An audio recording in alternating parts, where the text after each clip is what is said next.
Bueno, entonces mándale con esta, para arriba, ahí, y esta más para atrás, y ahí va. Ahí tiene más impulso, ¿viste? Como que tenés que ir llevándola con todo el cuerpo. Con todo el cuerpo. Para atrás, para adelante. Muy bien. Pensar en una vida arriba de un bote. Una vida que cruza vidas, que une ciudades tan cercanas y a la vez tan distantes como continentes lejanos. Trabajar de botero, querer ser una botera. Historias cruzadas y de cruces, que todavía existen. ¿Qué guardará de la época antigua la isla Maciel?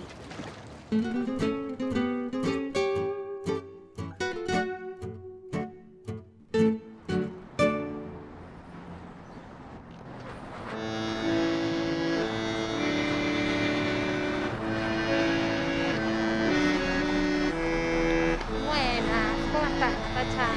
¿Todo bien? ¿Está bien? ¿Vamos?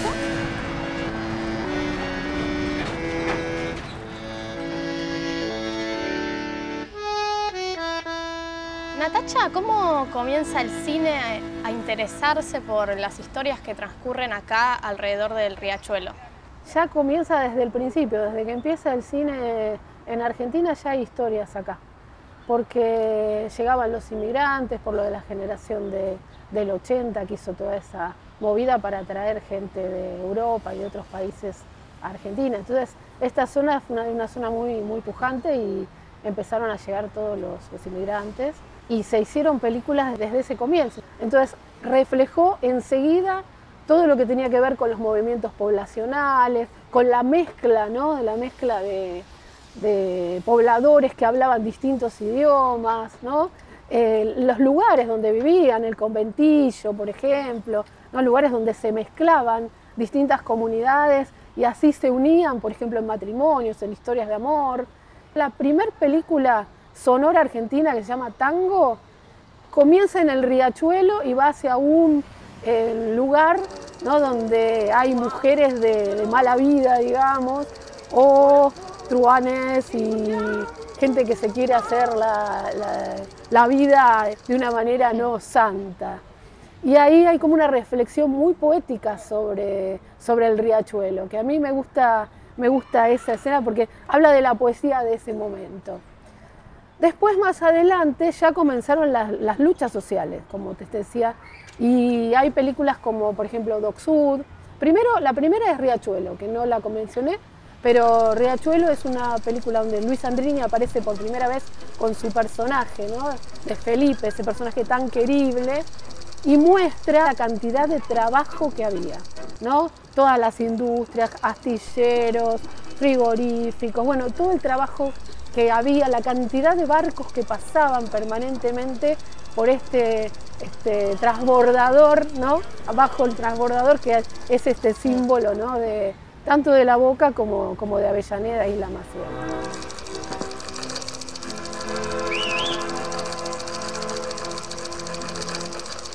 Y vos como realizadora, ¿qué es lo que ves hoy en cuanto al contenido de cine de lo que se hace alrededor de la ribera y del riachuelo?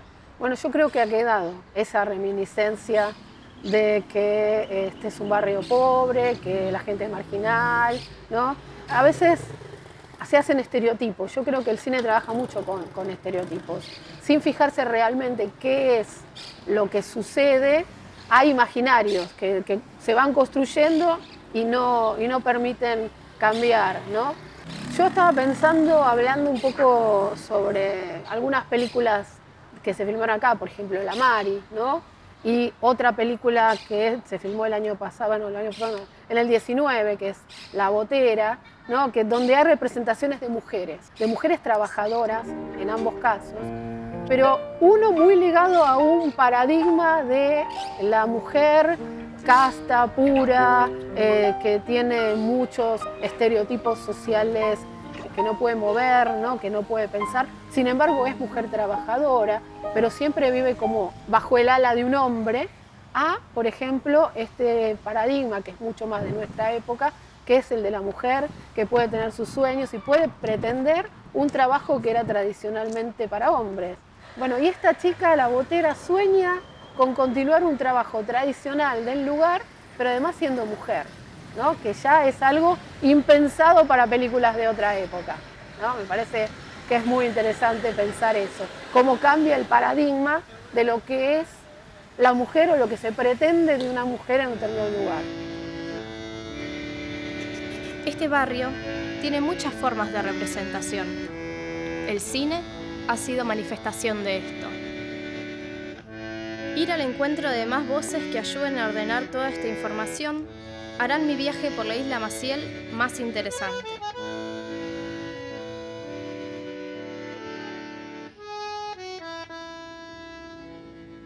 Buenas tardes. Hola, ¿qué Natalia. tal? ¿Cómo te va, Oscar? ¿Cómo estás, Oscar? Bien, acá andamos. Bueno, Oscar, estuve investigando un poco y averiguando sobre la historia de la isla Maciel. ¿Me querés contar un poco más, vos que sabés? Bueno, para contar un poco la historia de Isla Maciel, habría que hacer un primer paneo sobre lo que es la historia de Avellaneda en su gestación. Avellaneda se gestó en los alrededores del Riachuelo, básicamente, debido a que fue considerado como el principal centro de acopio de cueros para exportación y otras mercaderías que salían del país a partir del 1800 en adelante. Todo esto generó toda una estructura arquitectónica y laboral, básicamente sobre el margen del Riachuelo y en su entorno inmediato.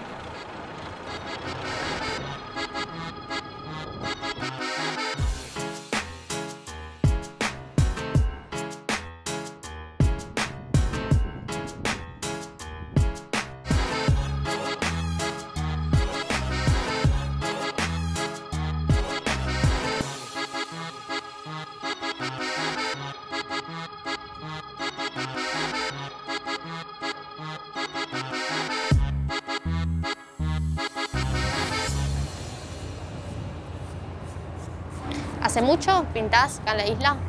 No, en la isla más o menos hace un año y medio que vamos y venimos, ¿viste? Nos mandan a otro lado, venimos acá, ¿viste? ¿Te acordás cuando hicieron este mural? Este mural hace poco. Este es nuevo. Sí, lo estoy terminando de retocar. ¿Y qué había antes acá? Había unos dibujos que hicieron unos chicos que venían de afuera y estaba todo sobrescarado, yo lo tuve que respetar con mis compañeros, ¿viste? Y sí decían pintarlo hasta acá. Digo, no, vamos a hacerlo hasta arriba. Hasta arriba. ¿Cómo surgió la idea de pintar a los trabajadores en el puerto? Se me ocurrió a mí, como es una zona portuaria, ¿viste? Reflejar una época, porque esto por las figuras es una época anterior, ¿viste? 1900 y pico, ¿viste? Y que reflejar la zona de trabajo, ¿viste? Del lugar, ¿viste?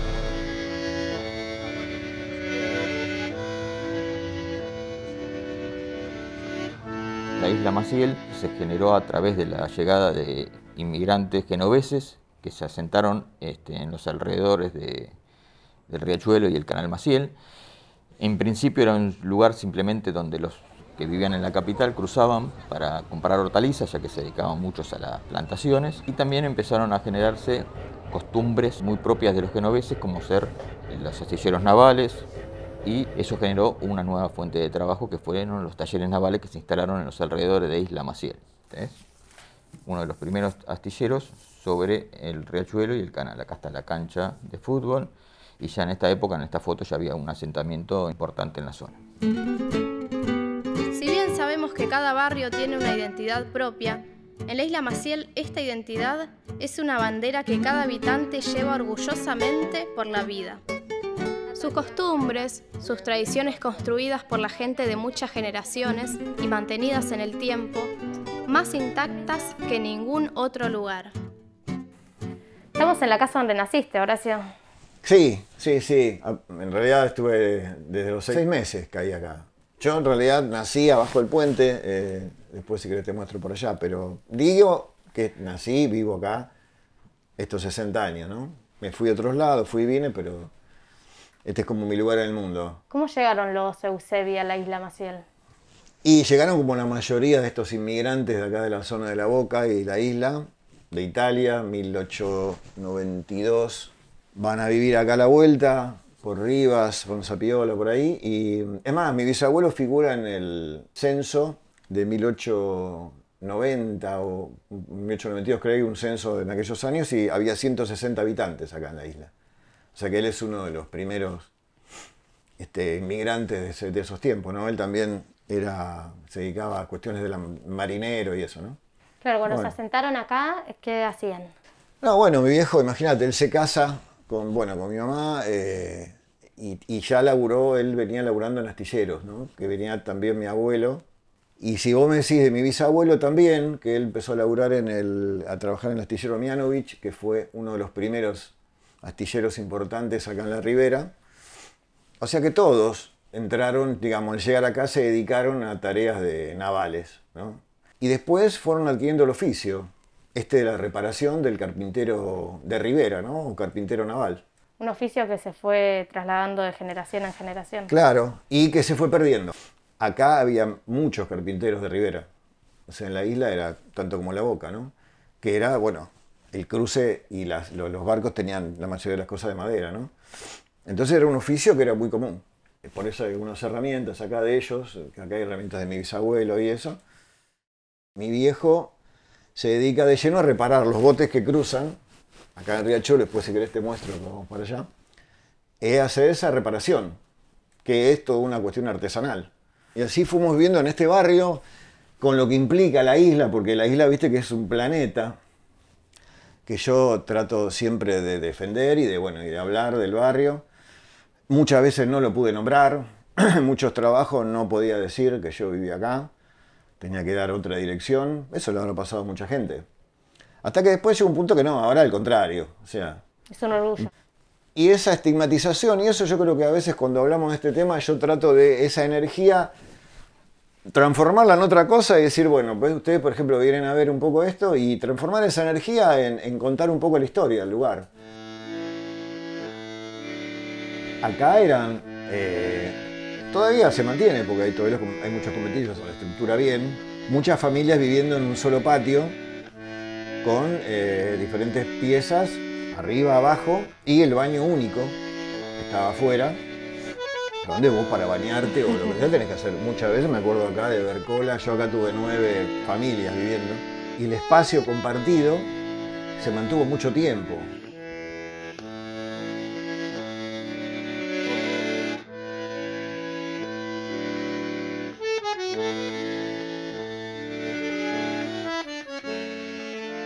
Si vamos a hablar de la isla Maciel, es indudable hablar del transbordador Nicolás Avellaneda. Tiene que ver con una estructura portuaria de características inglesas, ya que en varios lugares del mundo existían este tipo de transbordadores y en la actualidad solamente quedan 8 en el mundo. Uno de ellos, y el único en América, es el transbordador Nicolás Avellaneda.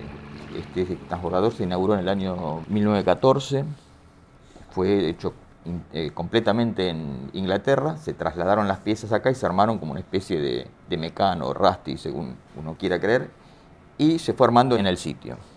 Esto duró hasta 1960, que ya dejó de tener funcionamiento porque los puertos empezaron a funcionar de distinta manera a lo que era su origen. En el año 1993 se había decidido llevarlo a chatarra, sacarlo completamente. Gracias a la intervención de los vecinos y de algunos legisladores se interrumpió esa situación y por suerte se mantuvo en pie.